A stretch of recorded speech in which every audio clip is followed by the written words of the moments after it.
George wasn't hurting anyone that day, he didn't deserve to die over $20. I'm asking you, is that what a black man is worth? $20? This is 2020. Enough is enough. The people marching in the streets are telling you enough is enough. They've changed. George's name means something. You have the opportunity here today to make your names mean something too. If his death ends up changing the world for the better, and I think it will, then he died as he lived. It is on you to make sure his death is not in vain. Vamos a repasar cómo han reaccionado las autoridades estadounidenses tras el estallido de las protestas antirraciales de las últimas semanas.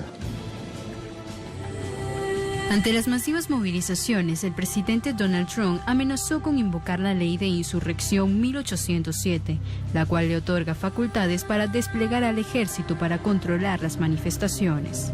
Esta amenaza fue rechazada por el secretario de Defensa Mark Esper, con lo cual tomó distancia del mandatario republicano, quien pidió mano dura a los gobernadores. La respuesta federal a las protestas contra el abuso policial y la retórica de Trump han empujado a más personas a las manifestaciones que abarcan casi todo el país y que tiene su mayor concentración en las calles aledañas a la Casa Blanca, donde el tránsito permanece bloqueado, al igual que las áreas que de manera habitual permiten el paso de los transeúntes.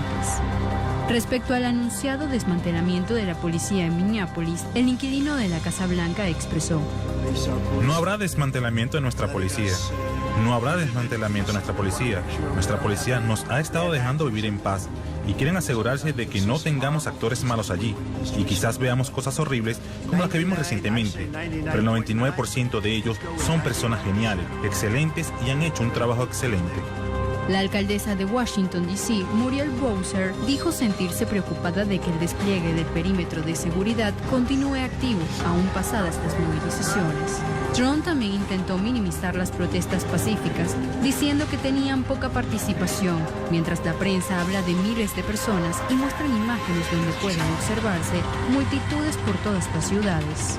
En tanto, desde Ginebra, la alta comisionada de la ONU para los Derechos Humanos, Michelle Bachelet, dijo que las manifestaciones ponen de manifiesto la discriminación racial endémica en Estados Unidos.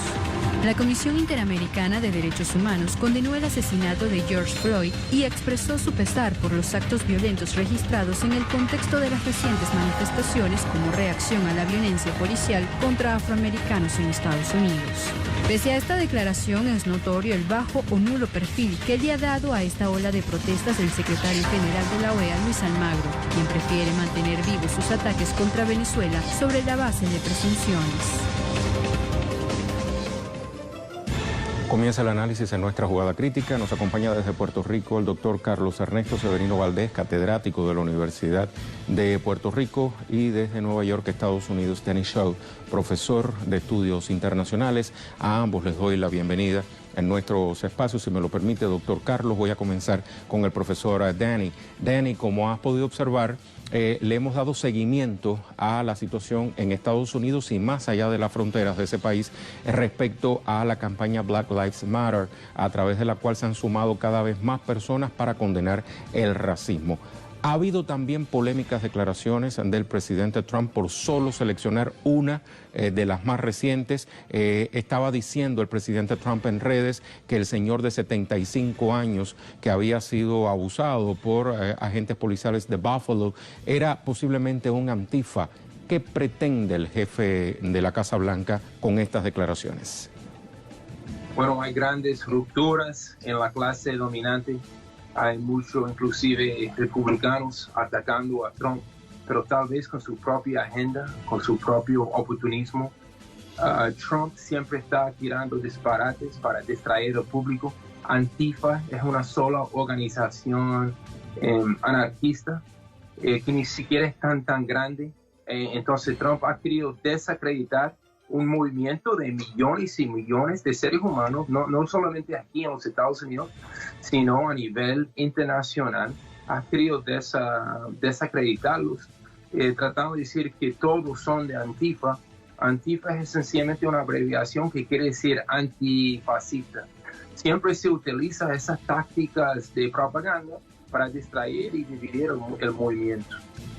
Gracias, profesor Danny. Manténgase con nosotros. Doctor Carlos, sabemos que nos está escuchando y también quisiéramos recibir su opinión más allá de las fronteras de Estados Unidos. ¿Cómo se ha visto esta expansión del movimiento Black Lives Matter, incluso en Europa, en Australia? Hemos perdido la comunicación con el doctor Carlos. Bueno, pues esta misma pregunta se la voy a formular a Danny. Me mantengo contigo, Danny. Lo decías en tu declaración, ya no solamente es Estados Unidos, el resto del mundo alza su voz contra el racismo. Sí, París y Palestina y Australia. Es un momento histórico y todo el mundo puede hacer la conexión de esa rodilla asesina del policía que asesinó a George Floyd y la rodilla imperialista que está encima de Irán, Venezuela, Corea del Norte, Irak, Palestina y bueno, el planeta entero. Entonces, estamos viendo un cambio de cultura, estamos viendo que la resistencia está generalizada. Todas las estatuas de Cristóbal Colón y todos los colonizadores de América Latina y del Caribe, todos los esclavistas, están tumbando todos esos viejos símbolos de la esclavitud, de la supremacía blanca. Ya están cuestionando todos los bases militares y todas las escuelas que llevan nombres también de racistas. Entonces es una gran transformación de la cultura y de la sociedad dentro del imperio y también a nivel mundial. Ya, Danny. Doctor Carlos, entiendo que ahora sí nos está escuchando y sobre esa base le quiero preguntar, le doy la bienvenida a nuestra jugada crítica. ¿Qué peligros corre este movimiento que se ha reactivado, como explicaba el profesor Danny? ¿Qué peligros corre de caer en el olvido en un contexto en que además tenemos que verlo en clave electoral?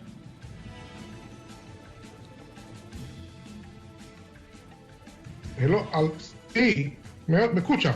Sí, cómo no, lo escuchamos bien. Bueno, yo pienso que el peligro que corre todo esto se debe al propio éxito.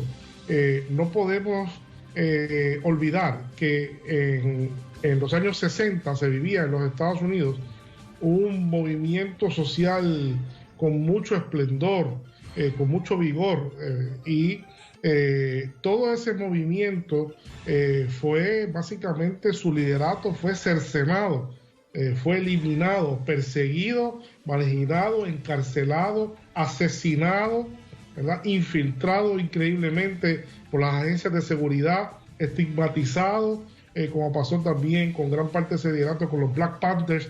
Eso yo creo que estamos ante también una derecha subyacente que puede hacer cosas en contra de todo lo que está pasando. En los Estados Unidos existen, sabemos... Sí, lo escuchamos.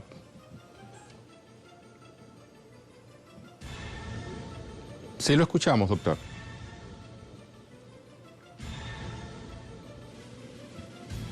Hemos perdido la comunicación entonces, una vez más, con el doctor Carlos. Y sobre esta línea de pensamiento, Danny, también quiero reflexionar contigo. Lo veíamos en un programa anterior. Este movimiento, al parecer, carece de líderes y eso, a la vez que habla de la profusión de la democracia en el seno de este movimiento social, pero también habla del peligro a que se estaba refiriendo el profesor Carlos, ¿no? Claro, esa dialéctica entre los liberales, los demócratas que se quieren adueñar de esa energía, ese vigor que mencionó el doctor de Puerto Rico, ese vigor popular. Entonces ellos quieren canalizar toda esa energía en canales electorales con Joe Biden. Ellos quieren desaparecer la furia popular. Ellos están prometiendo migajas, pequeñas reformas, pero ni siquiera han tocado los temas grandes de sacar dinero a la policía, de por fin arrestar a los policías que son asesinos. Entonces estamos viendo una gran confrontación entre el movimiento de masas y el partido tradicional demócrata, que tiene miedo de cambio. Y nosotros estamos diciendo que nuestra elección no es en noviembre, cuando es una opción entre dos cánceres, dos opciones que son malísimas para nosotros, el pueblo, para los pobres, los trabajadores, los inmigrantes. Nuestras elecciones ahora mismo en las calles.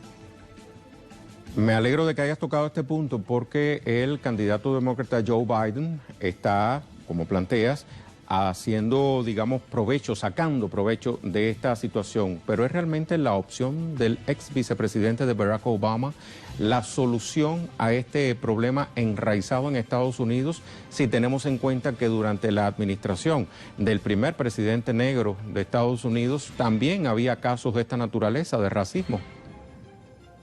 Ellos quieren juguetear con el sistema, el pueblo no. El pueblo quiere transformar y derrocar a este sistema de supremacía blanca, de racismo, de capitalismo, de imperialismo. El Partido Demócrata nunca llega de verdad a un cambio de verdad con respecto a la política exterior, la agresión contra los países explotados y bloqueados del mundo.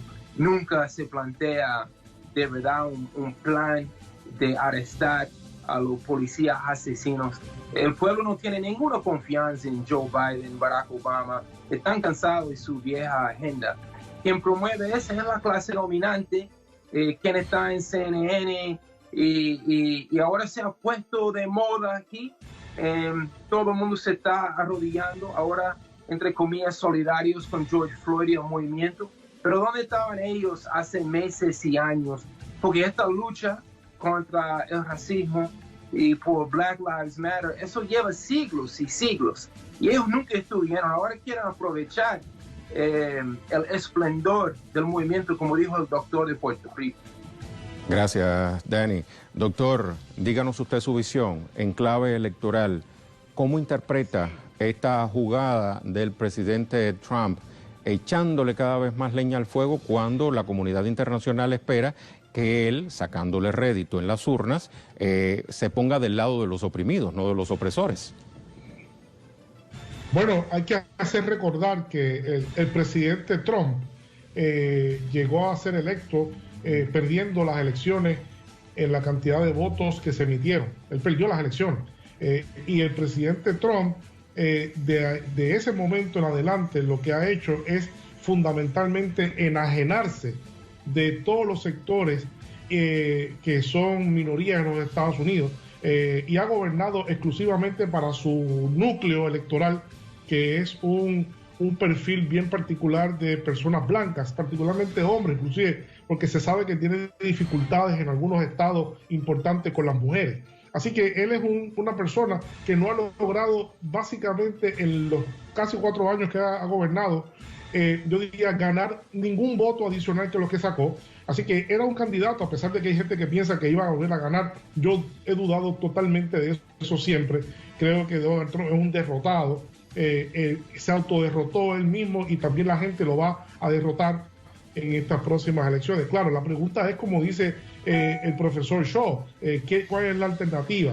No hay duda que el Partido Demócrata ahora mismo también ha participado de todo esto, y aunque hubo un presidente negro en los Estados Unidos, eso, como decimos en español, una golondrina no hace primavera. Así que siguió habiendo también la estructura racista que tiene, como dijo el profesor, hace muchísimo tiempo. Yo quería decir también, que no pude decirlo ahorita porque se interrumpió la llamada, que yo temo mucho las reacciones que puedan haber. O sea, me parece que el movimiento es vigoroso, el movimiento está ganando en inteligencia, en sapiencia, pero igualmente podemos también esperar que en algún momento esa derecha y ese supremacismo blanco se reorganice, porque existe eso que se llaman, algunos sociólogos están llamando en Europa y en Estados Unidos, la ansiedad de ser blanco.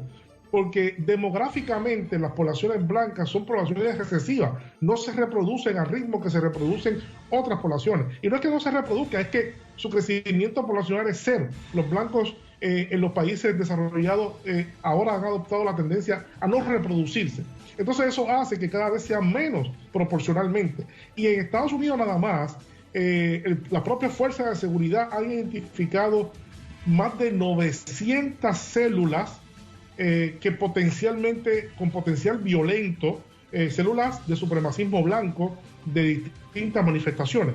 Yo temo mucho también la posibilidad de que se pueda recrudecer una guerra de poder que se pueda manifestar en una guerra, una cuasi guerra civil en algún momento. Yo no quiero que eso ocurra, nadie quiere que eso ocurra, pero eso es un escenario que puede ocurrir porque las fuerzas supremacistas no son precisamente monjitas de la caridad. Una guerra civil que pudiera contar incluso con el beneplácito del ejército estadounidense. Si tomamos en cuenta, doctor, que el propio presidente Donald Trump ha mantenido su propuesta de reforzar la presencia militar en varios estados del país, al tiempo que se niega a reestructurar las policías locales. Eso es importante que se destaque, porque lo que Estados Unidos necesita realmente no es lo que está haciendo Trump. Lo que se necesita en Estados Unidos es un proceso de reconciliación nacional.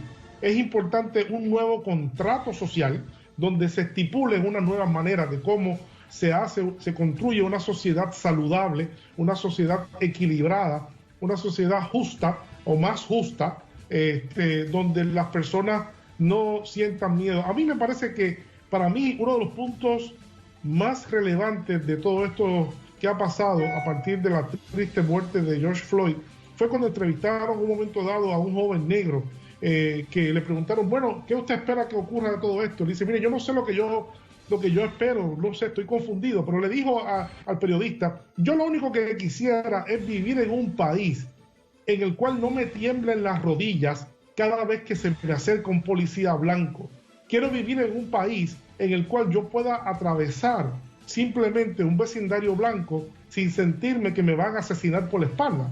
O sea, tan fácilmente lo expresó el joven realmente con lo que sucedió. Es muy sencillo, una aspiración muy sencilla. Y a mí eso me conmovió y se me ha quedado totalmente impregnado en la psique cada vez que hablo de este asunto, ¿no?